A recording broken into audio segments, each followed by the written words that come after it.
Moving on to part 2, which is calculating the margin of error. The margin of error is finding how far we're going to be to the left and the right of our mean given the confidence interval that you want.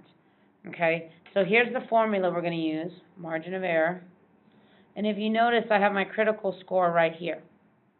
My critical point right here, which is what we calculated up above. So it's going to be the critical point times the standard deviation, and if you remember, the standard deviation is PQ over N, and you take the square root of it.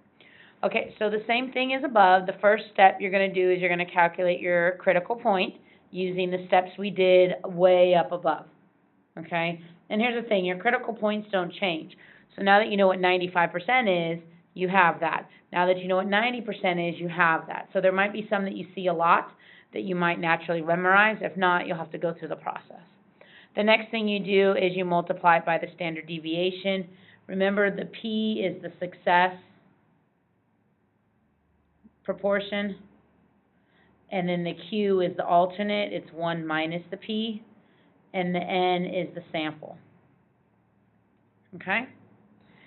All right, so what we're going to do is we're going to start off with number 1. Let me try and zoom in some. Okay, so the things that are important is I need to know that I have a 95% confidence, 24% of people agree, and there was 72 people sampled. Okay, so I don't have enough room there to work this out, so I'm going to kind of do it here. So this is number 1, the margin of error. Oops, you can't see anything. The margin of error, I'm just going to write my formula, equals the critical point times PQN, take the square root of those things. So let's write down what we know. We know that the critical point is for 95%. Well, remember we did that way up here, and we found out that a 95 percentile of confidence interval is 1.96. So my Z is 1.96, okay? And then, it looks funny, let me fix that. There we go, that looks a little better. And then my P is 24%, so that means my Q has to be 76%, because those two have to add up to 100, or 1%, 1.0. And then my N is 72. Okay, so I'm going to cover up that so it's easier to see. And now I just plug it in. So it's going to be 1.96 times the square root of 0.24 times 0.76 divided by 72. And now I just have to plug that in. So let's clear this out. So 1.96 times the square root of 0.24 times 0.76 divided by 72. Usually what happens is our standard deviation is 1 tick mark away, but we're trying to find out precisely how many tick marks, and a 95 percentile is 1.96 tick marks away. So that's why we're doing the critical point. It tells us how to be the most accurate. Throughout the year, we've been saying that if it's within 2 standard deviations, it's good, but it's actually 1.96, and we were just having you memorize 2 because it's an easier number to remember.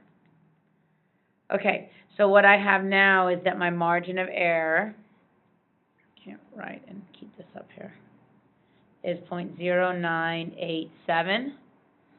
So that's telling me that it's 9.87% to the left and to the right of the mean. But again, this is just our margin of error. Okay? All right, so what I'd like you to do now is stop, after I'm done talking, stop the video, try numbers 2, 3, and 4, and then come back and look at mine. I'm not going to talk about it again. I'm going to kind of have it worked out so you can look at the picture, pause it, and see what happened compared to yours if you got them wrong. If you have a question on it, just come in and ask, and I can help you again. Okay? All right, so come back when you're done and you want to check your answers. Okay, so here's the first 2. There's the margin of error for number 2 and the margin of error for number 3. If you need to continue to look at them, hit pause so that you can see them. And then here's the fourth one. Ran out of space, but there it is. Okay. So again, go back over. If you have questions, come in, and I can easily make more that you can practice with me for, make sure that you understand before we take a test, which won't be for a while, but you do have to understand this stuff to work on the hypothesis testing and stuff that we've been doing.